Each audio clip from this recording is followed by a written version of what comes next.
Assalamu alaikum. My name is Danish Rashid. I am product manager from Himal Pharmaceuticals. आज हमारे साथ मौजूद हैं डॉक्टर रीना कुमारी।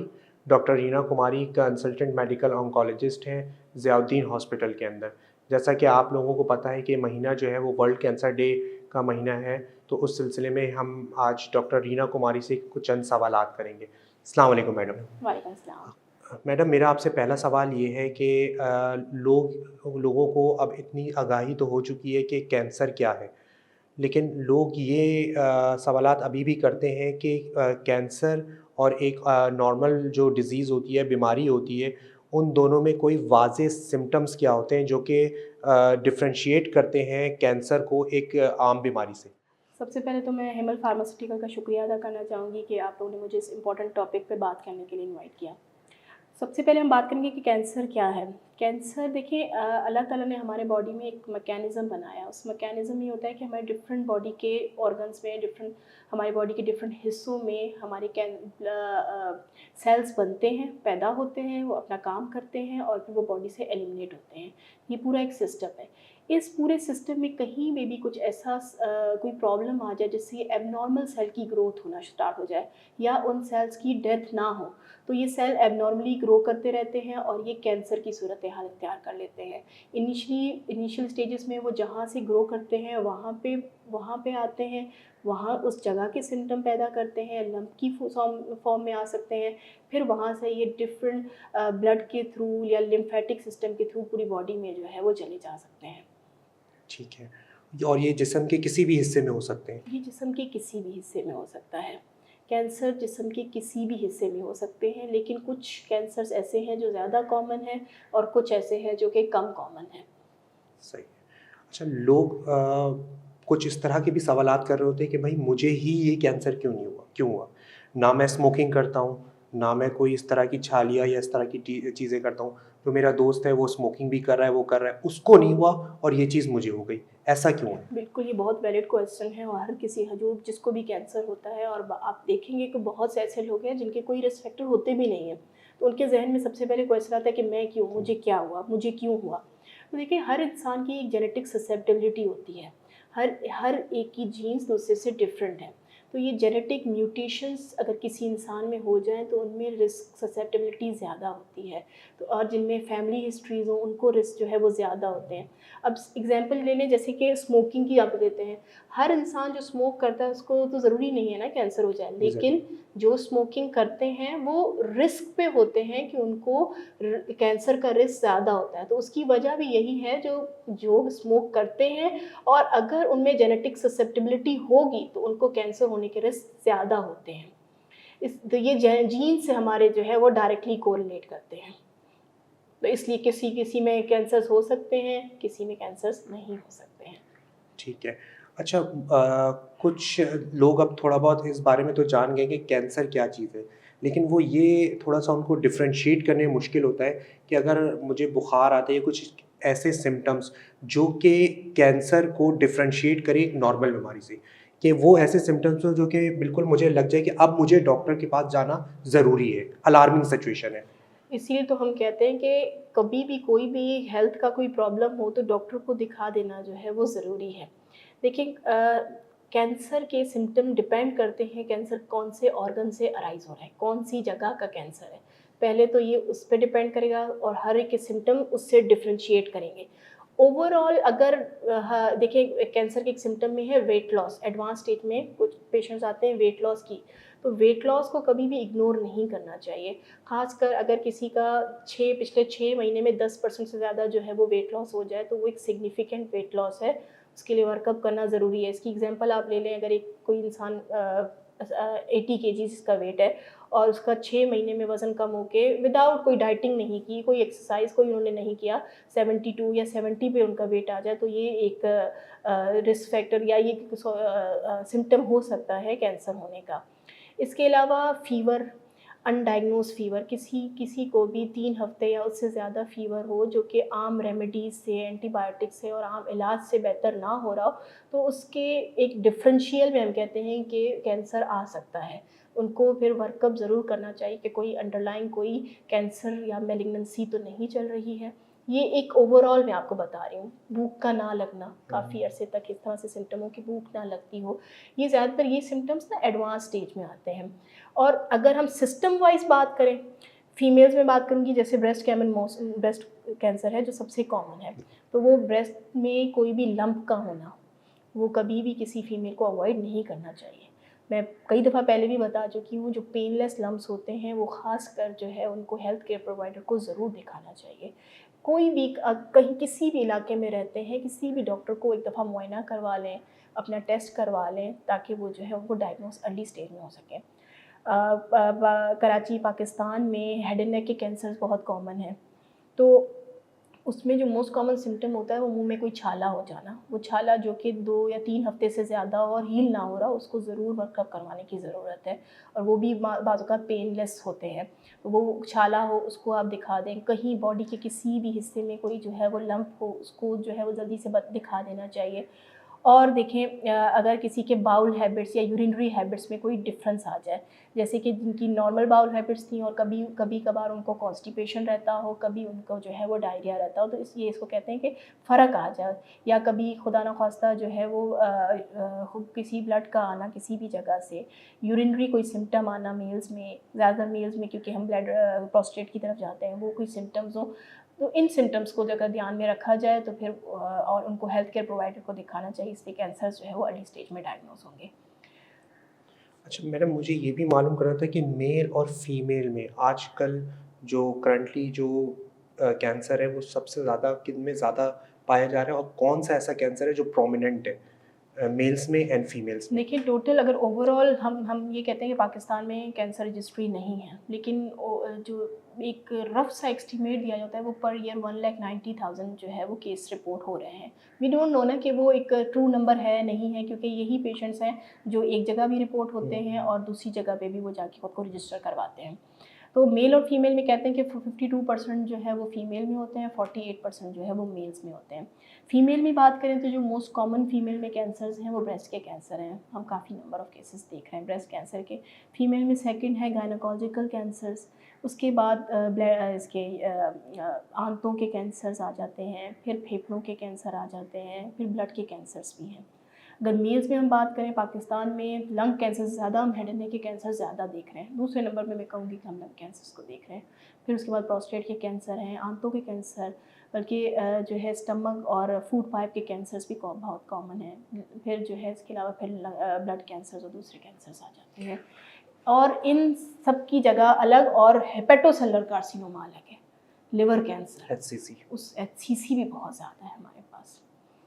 तो मैडम ये जो जैसे कि अभी मैं एक-एक आपसे पूछूँगा कि जैसे ब्रेस्ट कैंसर है, ये क्यों अब लास्ट 4 टू 5 इयर्स में ये बहुत ड्रास्टिक जो है वो इसमें इसकी प्रेवलेंस में इंक्रीज़ आया है। इसकी मेजर कॉज़ेज़ क्या है? क्या वजूहत है? कौन-सी ऐसी लैकिंग है जो ख़वातीन कर रही हैं जिसकी वजह से ये केसेज़ बढ़ रहे हैं? बिल्कुल, आपका वैलिड क्वेश्चन है। पाकिस्तान में जो साउथ एशिया में सबसे ज़्यादा पाकिस्तान में ब्रेस्ट कैंसर देखा जा रहा है। तो ब्रेस्ट कैंसर, और हमारे पास ऐसी फीमेल्स आती हैं जो कहती हैं कि मेरा तो कोई रिस्क फैक्टर नहीं था और या एज भी यंग होती है, मुझे कैंसर क्यों हुआ? तो वी नेवर नो कि क्या वो हमारे एनवायरमेंटल रिस्क फैक्टर्स हैं, क्या हमारी डाइट में कोई चीज़ ऐसी है। अगर आप देखें तो हमारा डाइट का पैटर्न कितना डिफरेंट हो गया है, कितना लोग जंक फूड में आते हैं, फ्रेश फूड्स का इस्तेमाल कम है, वेजिटेबल्स का इस्तेमाल कम है। यहाँ के लोग एक्सरसाइज कम से कम करते हैं, बहुत ही कम कम लोग ऐसे हैं जो एक्सरसाइज करते हैं। BMI आप देखें जो है लोगों का ज़्यादा होता है। इसके अलावा जो है अगर आप देखें, प्रोसेस फूड का इस्तेमाल हमारे यहाँ बढ़ गया है पाकिस्तान में। हमारे यहाँ आप जाएँ मार्केट्स में जाएँ, सारे फ्रिजेज़ और डीप फ्रीज़र्स बड़े-बड़े पड़े पड़े हुए हैं और इतना ईज़ी है, जस्ट फ्रीज़र से निकाला, ready to fry and eat. तो ये चीज़ें कैंसर के रिस्क को, ये वेल नोन फैक्टर्स हैं जो रिस्क को बढ़ाते हैं। प्रोसेस्ड फूड का, ये शुगरी जो कैन्स हैं, ये कोल्ड ड्रिंक्स हैं, ये सब चीज़ें, ये पैकेट वाली चीज़ें, ये सब जो है रिस्क फैक्टर बढ़ाते हैं। इसके अलावा हमारे स्पाइसेस, मसाले, खुले मसाले, हमें नहीं पता इनमें क्या चीज़ें मौजूद हैं, क्या ये सही बने हैं। आप अगर देखें लिवर कैंसर, पाकिस्तान में लिवर कैंसर हेपेटाइटिस बी और सी की वजह से बहुत कॉमन है, लेकिन हम ऐसे केसेस भी देखते हैं जिनमें कोई रिस्क फैक्टर उनके लिवर कैंसर का नहीं है। We do report those cases. तो एफ्लाटॉक्सिन एक ख़ास किस्म का टॉक्सिन है जो कि वेल नोन है लिवर कैंसर और कुछ और मेलिग्नेंसीज करवा सकता है। और ये काफ़ी रिसर्च हो चुकी है, पाकिस्तान में भी इसकी रिसर्च मौजूद है कि ये जो खुले मसाले हैं, ये जो रेड चिली खुली होती है, इनमें ये हो सकता है। ये ख़ास किस्म की एक फंगाई होता है जिससे ये टॉक्सिन रिलीज़ होता है, तो ये डिफरेंट कैंसर्स काज कर सकता है। इसके अलावा एटमॉस्फेरिक है, आपके हवा में पोल्यूशन कितना ज़्यादा है। सिगरेट स्मोकिंग तो अब अलग जगह है, इसके अलावा ये हमारे एयर में पोल्यूशन आप देखें कितना है। फिर वो आ जाए ऑक्यूपेशनल एक्सपोजर्स अलग हैं, ख़ास किस्म के केमिकल्स हैं जो कि ये डिफरेंट किस्म की मैलिग्नेंसीज करवा रहे हैं। तो हमारे एनवायरनमेंट का ख़ास जो है असर होता है। 1/3 से लेके हाफ चीज़ें जो है वो रिस्क फैक्टर जो है कैंसर के, ये इन्हीं हमारे एनवायरनमेंटल फैक्टर की, हमारे बिहेवियर पे डिपेंड करती है। सही है। अच्छा, एक लोगों की एक मिसकंसेप्शन ये भी डेवलप हो गई है कि लोगों को ये भी बहुत ज़्यादा डर लगता है बायोप्सी का नाम सुन के। जैसे ही आप किसी को बताते हैं कि आपको अब बायोप्सी कराना है, तो वो तो ये डर जाता है कि अगर मुझे बायोप्सी कराई तो मुझे तो कैंसर हो जाएगा, बिल्कुल, ये एक मिथ है। और और अगर हमने बायोप्सी कराई तो मेरा कैंसर फैल जाएगा। फैल जाएगा, बिल्कुल, ये बिल्कुल पेशेंट आते हैं और ये उनका यही सवाल ये होता है कि कोई ऐसा तरीका है कि बायोप्सी ना करनी पड़े और डायग्नोज हो जाए। तो ये मिथ्स हैं और इनको पेशेंट्स को, उनकी फैमिलीज़ को समझाने की बहुत सख्त ज़रूरत है कि उनका ये कॉन्सेप्ट है कि कोई भी जो है सुई लगेगी या दाँत लगेगी तो ये कैंसर जो है वो फैल जाएगा। लेकिन ये सिर्फ़ और सिर्फ़ एक मिथ है, कैंसर उससे नहीं फैलता है। कैंसर को डायग्नोज़ करने का एक ही तरीका है और वो है कि बायोप्सी चाहिए हमें।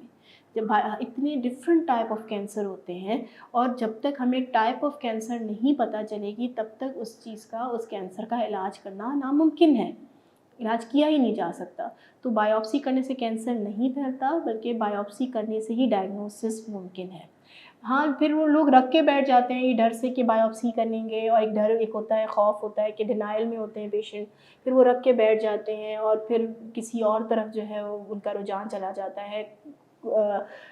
एलोपैथी से लेके डिफरेंट साइट्स पे चले जाते हैं, तो वो रख के वो कैंसर ऑटोमेटिकली फैलता है अंदर ही अंदर और स्टेज 4 हो जाता है, एडवांस स्टेज में हो जाता है। फिर जब उस स्टेज में पेशेंट आते हैं तो बाज़ औक़ात उनकी तबीयत इतनी ख़राब होती है कि हम स्टैंडर्ड ट्रीटमेंट भी ऑफ़र नहीं कर सकते। तो ये हमारी कम्युनिटीज़ को, हमारे लोगों को ये चीज़ समझने की ज़रूरत है कि जितनी अर्ली स्टेज में कैंसर डायग्नोज़ होगा उसका क्योर रेट ज़्यादा होता है, उसमें पैसा खर्च कम होता है, ट्रीटमेंट कम देना पड़ता है, सर्जरी कम एडवांस होती है, कीमोथेरेपी की बाज़ औक़ात ज़रूरत नहीं पड़ती, बाज़ औक़ात रेडिएशन की ज़रूरत नहीं पड़ती, तो खर्चा भी कम, इलाज का रिज़ल्ट्स भी अच्छे होते हैं, तो ओवरऑल हर चीज़ बेहतर होती है। मैं आपकी इसी जवाब से एक सवाल में उसमें आया कि आप ये कह रही हैं कि वो डरते हैं, तो उस डर की वजह से उनके दिमाग में अदर ऑप्शंस भी डेवलप होते हैं कि मैं क्यों ना कोएक्स की तरफ या होम्योपैथिक की तरफ चले जाऊं, क्योंकि कुछ ऐसे लोग हैं जो कि बोल रहे होते हैं कि एलोपैथिक ट्रीटमेंट जो है कैंसर का, उसके साइड इफ़ेक्ट्स बहुत ज़्यादा हैं। और साइड इफ़ेक्ट्स की अगर बात करें तो हेयर फॉल जो है वो नंबर 1 उसमें आता है, जिसको लेके लोग बहुत ज़्यादा फ़ील करते हैं। तो मुझे ये जो मिसकंसेप्शन है कि एलोपैथिक में जो है वो साइड इफ़ेक्ट बहुत ज़्यादा है, और होम्योपैथिक में क्या पॉसिबल है होमियो से कैंसर की ट्रीटमेंट या कोएक्स की, या एलोपैथिक ही वाहिद इसका हल है?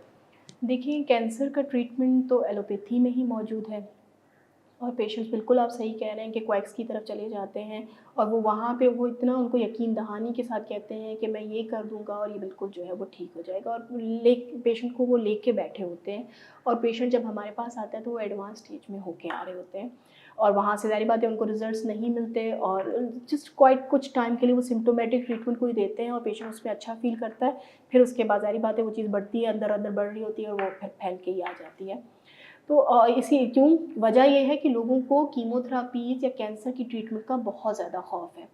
अब देखिए, हमारे पास जो है बहुत अच्छी प्री मेडिकेशंस और अच्छी दवाइयाँ मौजूद हैं, जिससे कीमो के साइड इफ़ेक्ट काफ़ी कम हो गए हैं। एक वक़्त होता था पेशेंट को बहुत ज़्यादा नौज़िया, वॉमिटिंग्स रहती थी, और अब पेशेंट्स इतनी अच्छी ट्रीटमेंट्स, वो दवाइयाँ प्री मेडिकेशंस होती हैं, घर पे जाके लेते हैं, उससे वो उनको तकरीबन वॉमिटिंग कम होती हैं। ये इसको हम कहते हैं कि आप इनको इतनी पॉजिटिव वे में लेके चलें कि जैसे कोई आम किसी चीज़ का ट्रीटमेंट होता है, जैसे डायबिटीज़ के लिए ट्रीटमेंट हो रहा है, कभी इन्फेक्शन हो जाए एंटीबायोटिक्स लगती हैं, बिल्कुल उसी तरह से जो है ये इन्फ्यूजन्स चल रहे होते हैं। और इनके साइड इफ़ेक्ट अब काफ़ी कम, और अगर हैं भी साइड इफ़ेक्ट तो काबिल बर्दाश्त साइड इफ़ेक्ट की, मैनेजेबल साइड इफ़ेक्ट होते हैं। तो उन चीज़ों को मैनेज किया जा सकता है और पेशेंट अपनी लाइफ जो है नियर टू नॉर्मल गुजारते हैं।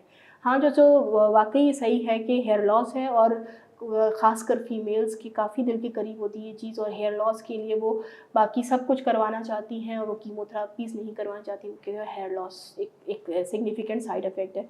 बिल्कुल है, और साइकोलॉजिकल एक इम्पैक्ट पड़ता है फीमेल पे। उसके लिए देखिए वर्ल्ड वाइड तो दुनिया में ना स्कैल्प कूलिंग लाइक सिस्टम हो रहे होते हैं। बिल्कुल। अनफॉर्चुनेटली पाकिस्तान में ये कम प्रैक्टिसेस हो रही हैं, उसके भी अपने को इतने फेयर रिजल्ट्स नहीं हैं और साइड इफ़ेक्ट्स भी हैं उसके भी।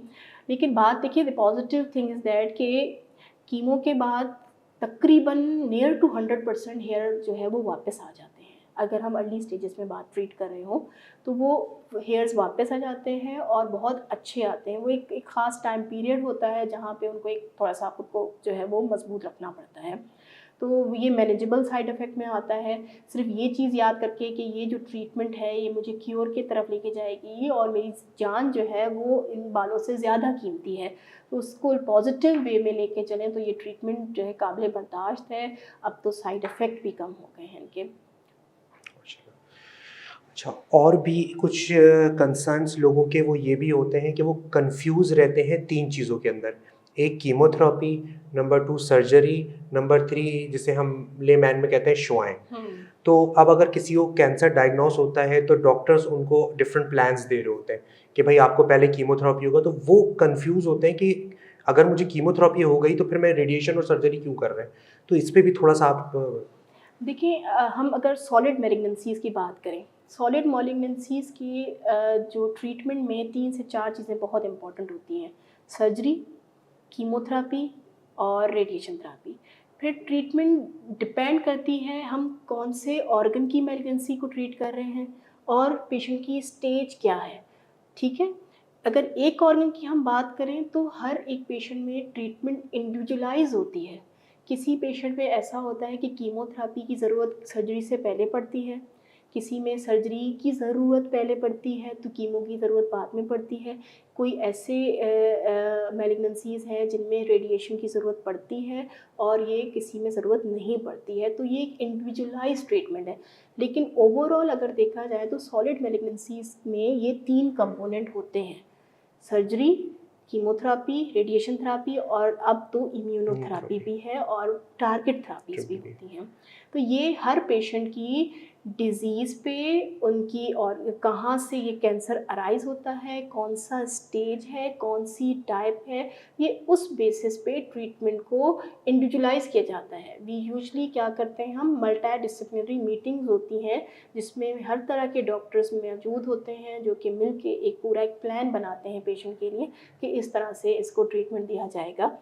तो सॉलिड मैलिग्नेंसीज़ का बेसिक पार्ट जो है वो सर्जरी होता है। अगर ये स्टेज 4 ना हो, बाज़ औक़ात स्टेज 4 में भी ज़रूरत पड़ जाती है सर्जरीज़ की, तो सर्जरीज़ एक बेसिक कंपोनेंट है। अब देखें एक एग्जांपल इसकी ये है कि बाज़ औक़ात ब्रेस्ट कैंसर की ट्रीटमेंट में हमें पहले सर्जरी से पहले कीमोथेरेपी देनी पड़ती है और वो कीमोथेरेपी से क्या होता है कि ट्रीटमेंट बहुत अच्छा अगर रिस्पॉन्स कर रहा है तो बाज़ औक़ात बिल्कुल वैनिश हो जाता है और दिस इज़ आवर एम।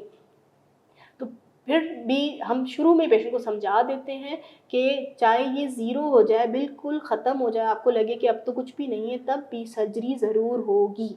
तो सर्जरी एक ख़ास इम्पॉर्टेंट कंपोनेंट है, ये याद रखना ज़रूरी है। तो पेशेंट को शुरू से समझा के चलना होगा कि आपका ट्रीटमेंट इस तरह से जो है चलेगा, तो वो सैटिस्फाई होते हैं और उनके माइंडसेट होता है कि इस तरह से उसको हर हर ट्रीटमेंट की अपनी एक अफ़ादियत है। सर्जरी की अपनी अफ़ादियत है, कीमोथेरेपी के अपने वैल्यूज़ हैं, रेडिएशन की एक अपनी अफ़ादियत है, तो हर एक को इंडिविजुअलाइज़ करके लेना पड़ता है। ठीक है। अच्छा, मैंने आपको जैसे पता है कि कैंसर का कोई मतलब पाकिस्तान में गवर्नमेंट ऑफ पाकिस्तान की तरफ से कोई ख़ास प्रोग्राम नहीं, इस तरह की कोई प्रोग्राम्स है नहीं। जैसा कि आपने देखा है कि हेपेटाइटिस कंट्रोल प्रोग्राम गवर्नमेंट ने अनाउंस किया हुआ था, टीबी कंट्रोल प्रोग्राम किया हुआ था। तो क्या आपको लगता है कि पाकिस्तान में ज़रूरी है कि गवर्नमेंट ऑफ पाकिस्तान इस चीज़ के ऊपर फ़ोकस करे कि अब कैंसर में भी हम कोई इस तरीके से, ताकि हमारे जो पेशेंट्स हैं जो फाइनेंशियली जो कि नहीं अफ़ोर्ड कर सकते, तो वो हम इस प्रोग्राम के थ्रू उनको बेनिफिट दे सकें? बिल्कुल आप सही कह रहे हैं कि गवर्नमेंट ऑफ पाकिस्तान को at least start with cancer registry. Pakistan में कैंसर रजिस्ट्री होना जो है वो ज़रूरी है ताकि हमें प्रॉपर पता तो चले कि इंसिडेंस क्या है, प्रीवलेंस क्या है डिज़ीज़ का। और इसके अलावा जो है कि देखिए आपको पता है 2023 का तो थीम भी यही है ना, close the care care gap, gap. जिसका मतलब ही यही है कि कैंसर ट्रीटमेंट हर हर इंडिविजुअल को मिलनी चाहिए। कोई ऐसा इंसान नहीं है जिसको कैंसर की ट्रीटमेंट ना मिले, चाहे वो अमीर हो, चाहे वो गरीब हो, चाहे वो किसी भी रिलीजन से ताल्लुक़ रखता हो, चाहे वो बलूचिस्तान से हो, सिंध से हो, खैबर पख्तूनख्वा के या पंजाब का हो, हर हर इंडिविजुअल को ट्रीटमेंट मिलनी चाहिए। तो गवर्नमेंट ऑफ पाकिस्तान को इस पे ज़्यादा काम करने की ज़रूरत है।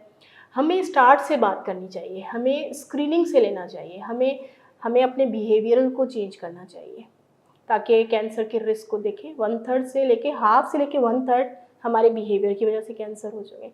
हमें अपने बिहेवियर्स को कंट्रोल में लाने की ज़रूरत है, हमें उनको चेंज करने की ज़रूरत है। स्क्रीनिंग पे बहुत फोकस होना चाहिए, क्योंकि स्क्रीनिंग का मतलब ये है कि कैंसर हुआ नहीं है, पेशेंट एक नॉर्मल एक इंडिविजुअल है जो जस्ट स्क्रीन करवाने जा रहे हैं कि कहीं पे कुछ मैलिग्नेंसीज़ में रिकमेंडेशन है कि स्क्रीन करवाया जाए, तो अर्ली स्टेज में जो है वो मैलिग्नेंसीज़ डायग्नोज हो जाती हैं और उससे आपको पता है कि क्योर रेट जो है वो बढ़ जाता है। जैसे ब्रेस्ट कैंसर हो गया, उसकी स्क्रीनिंग जो 40 साल की उम्र से रिकमेंडेड है, और फीमेल में सालाना जाके मेमोग्राम करवाना है।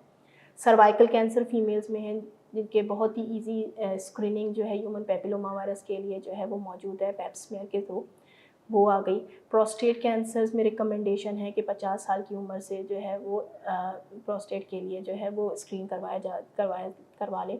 स्मोकिंग आप देखें कितने ज़्यादा लोग स्मोकिंग करते हैं, उसमें एक रिकमेंडेशन है कि 55 से लेके 75 साल के जो हज़रात हैं, अगर वो हैवी स्मोकर रहे हैं तो साल में जाके अपना एक लो डोज CT स्कैन करवा के अर्ली स्टेज में कैंसर को डायग्नोज किया जा सकता है। इसके अलावा कोलोन कैंसर में रिकमेंडेशन है कि वे 45 साल की उम्र से उनको जो है वो एटलीस्ट जो है वो स्क्रीनिंग करवानी चाहिए। तो वही बात है, स्क्रीनिंग के प्रोग्राम ही आ जाए। फिर ट्रीटमेंट जब आती हैं तो कीमोथेरापीज़ को कोशिश होनी चाहिए कि पेशेंट के लिए ईज़िली अवेलेबल हो। अब तो बहुत महंगी ट्रीटमेंट्स हैं, टारगेटेड ट्रीटमेंट है, इम्यूनोथेरापीज़ हैं, तो उन पे ज़रूर बात होनी चाहिए कि किस तरह से जो है हमारी गरीब आवाम भी इससे फ़ायदा उठा सके। ठीक है। अब ऐसा नहीं है कि बलूचिस्तान ये सॉरी गवर्नमेंट जो है वो काम नहीं कर रही है। आप देखें पूरे पाकिस्तान में CML का बहुत अच्छा प्रोग्राम रन हो रहा था पूरे पाकिस्तान में, और फ्री ऑफ कॉस्ट मेडिसिन मिलती थी। तो कहीं ना कहीं लेवल पे काम ज़रूर हो रहा है, और हमें उम्मीद है आगे जाके जो है ये चीज़ें और बेहतर होंगी। लेकिन इसके लिए ज़रूरी है कि कैंसर रजिस्ट्री तो एटलीस्ट आपको कैंसर बर्डन तो रजिस्ट्री पता चलेगी। बिल्कुल, ताकि हमें पहले बर्डन का पता चले, एग्जैक्ट नंबर क्या है। सही है। अच्छा मैडम, थोड़ा-सा मुझे ये मालूम करना था कि अगर हम थोड़ा-सा पीछे चले जाते हैं 10 साल या 15 साल पीछे, जिस वक़्त हमारे पास पाकिस्तान में इतनी लेटेस्ट मेडिसिन्स या एडवांस स्टेज मेडिसिन्स हमारे पास अवेलेबल नहीं थी, आप लोगों के पास लिमिटेड ऑप्शंस हुआ करते थे। तो उसके बाद जो है डिफरेंट फार्मास्यूटिकल कंपनीज़ जो वो आपके पास मैब्स भी आई, TKIs भी आई, इम्यूनोथेरेपीज़ भी आई, टारगेटेड थेरेपीज़ भी आई। तो आपको ये लगता है कि इन मेडिसिन्स की आने की वजह से क्या आउटकम्स पेशेंट के बेहतर हुए हैं, उनकी प्रोग्नोसिस बेहतर हुई है डिज़ीज़ की? बिल्कुल डेफ़िनेटली ये तो साबित हो चुका है कि इन ट्रीटमेंट से, इन सब से चीज़ें जो है सर्वाइवल में फ़र्क पड़ता है। नई से नई दवाएं हैं जिनसे क्वालिटी ऑफ लाइफ पेशेंट की इम्प्रूव होती है। तो ये सब जब से इम्यूनोथेरापीज़ हैं, टारगेटेड ट्रीटमेंट, ओरल TKIs देख लें कितनी सारी अवेलेबल हैं, इनसे बहुत बहुत फ़र्क आता है पेशेंट्स में। तो अब तो ये ओल्ड जो सिर्फ़ और सिर्फ एक वक्त में इलाज सिर्फ कीमोथेरापी से होता था, अब तो बात बदल गई है बिल्कुल। और पाकिस्तान में काफ़ी मेडिसिन्स मौजूद हैं, क्योंकि वर्ल्ड वाइड प्रैक्टिस हो रही हैं। काफ़ी काफ़ी मेडिसिन्स ऐसी है जो यहाँ पे मौजूद हैं, और भी आ रही हैं। और कराची में तो नहीं, लेकिन अगर मैं बात करता हूँ अब कंट्रीज़ में, तो ये भी एक टैबू है कि कैंसर जो है वो छूत की बीमारी है। बिल्कुल, यहाँ पे पेशेंट्स आते हैं जिनको जो कीमोथेरापीज़ पे होती हैं, जो रेडिएशन थेरापीज़ पे होती हैं, और उनका पता है कौन सा क्वेश्चंस क्या क्या उनके, और मुझे इतना दुख होता है उनको सुन के कि हम खाना साथ खा सकते हैं हुँ। और साथ में बैठ सकते हैं, मैं अपने बच्चों से मिल के बैठ सकती हूँ, बात कर सकती हूँ। तो ये सिर्फ मिथ्स हैं। लोगों को बहुत ज़रूरत है इस चीज़ को समझने की कि ये एक बहुत टफ़ टाइम होता है किसी भी पेशेंट के लिए, और इस टाइम पे हर तरह से फ़िज़िकल, मेंटल सपोर्ट चाहिए होता है। कैंसर वो बीमारी नहीं है जो साथ बैठने से, हाथ मिलाने से फैल जाएगी, बिल्कुल भी नहीं। आप साथ खाना खा सकते हैं, बैठ सकते हैं, हँस सकते हैं, बोल सकते हैं, बल्कि जितना हो सके उस कैंसर के पेशेंट को आराम दें, उसको सपोर्ट दें, उनका ख़्याल करें। अच्छा मैम, एंड में आपको पता है कि ये वर्ल्ड कैंसर डे जो है वो अभी कुछ दिन पहले गुजरा है, तो एक आपका कोई मैसेज वर्ल्ड कैंसर डे पे आम लोगों के लिए? वर्ल्ड कैंसर डे के हवाले से ये कि 4 फरवरी को world wide world cancer day celebrate किया जाता है। एक्चुअली ये वर्ल्ड कैंसर सर्वाइवल डे के तौर पे सेलिब्रेट किया जाता है। जो इस बीमारी से फ़ाइट करके जो सर्वाइव होते हैं उनको जो है मुबारकबाद देने के लिए। और इसके अलावा जो इस कैंसर की बीमारी से फ़ाइट कर रहे हैं, अल्लाह ताला उनके लिए आसानियाँ पैदा करे। आमीन। सबके लिए अल्लाह ताला आसानियाँ पैदा करे। और मेरा मैसेज ये है कि अपने बिहेवियर्स को चेंज करें। ये बहुत ज़रूरी है। अपनी डाइट्स का ख़्याल रखें, फ़िज़िकल एक्टिविटी पे ध्यान रखें, टोबैको किसी भी फॉर्म में स्मोक और स्मोकलेस टोबैको से वो यूज़ नहीं करना चाहिए। अल्कोहल यूज़ ना की जाए। इसके अलावा वैक्सीनेशंस जिनकी रिकमेंडेशन है उन क्योंकि इन्फेक्शन से भी बहुत सारे कैंसर्स होते हैं, तो वैक्सीनेशन अपनी टाइम से करवाएँ। और इसके अलावा स्क्रीनिंग पे बहुत ध्यान होना चाहिए। जहाँ डॉक्टर्स को भी चाहिए कि जब पेशेंट्स आते हैं उनको बताएं कि ये स्क्रीनिंग है, ताकि वो जो है वो करवाएं। अर्ली डायग्नोसिस के लिए हेल्थ केयर प्रोवाइडर के पास पहुँचें। इस चीज़ को टैबू ना समझें कि कैंसर हो गया तो अब मेरा कुछ भी नहीं होगा। बहुत पॉजिटिव वे में इसको लेके चलना होता है। अर्ली स्टेज में डायग्नोज हो जाएगा तो क्योर के रेट्स जो है वो ज़्यादा होंगे, ख़र्चा भी कम होगा। हो सकता है कि जो है वो कीमोथेरेपीज़ की नीड ना पड़े, हो सकता है रेडिएशन की ज़रूरत ना पड़े, हो सकता है कम से कम सर्जरी में जो है वो इलाज हो जाए उस पेशेंट का। और इसके अलावा अगर किसी न का खुदा न ख़ास्ता स्टेज 4 में भी डिज़ीज़ डायग्नोज़ हो गई है, उनको अपनी जो है वो होप को लॉस नहीं करना चाहिए। अब हमारे पास इवन इन स्टेज 4 बहुत अच्छी दवाएँ मौजूद हैं। हमारे पास इम्यूनोथेरेपीज़ हैं, टारगेटेड ट्रीटमेंट हैं, डिफरेंट टीकेआई ओरल टैबलेट्स की फॉर्म में मौजूद हैं। कीमोथेरेपीज़ डिफरेंट मौजूद हैं, उनसे उनका सर्वाइवल, पेशेंट की क्वालिटी ऑफ लाइफ बहुत अच्छा इम्प्रूव हो सकता है। इस तरह से लेके बहुत ऐसे स्टेज 4 के पेशेंट हैं जो कई सालों तक भी जो है वो ट्रीटमेंट पे अपनी ज़िंदगी नियर टू नॉर्मल जो है वो गुज़ार गुज़ार रहे होते हैं। जैसे शुगर, ब्लड प्रेशर है, उसी की तरह से जो है वो लेके चलना होता है उन पेशेंट्स को। तो मेरे सबके लिए यही पैगाम है कि अल्लाह ताला सबके लिए आसानियाँ करे। आमीन। Thank you very thank much madam. Thank you for your time. You.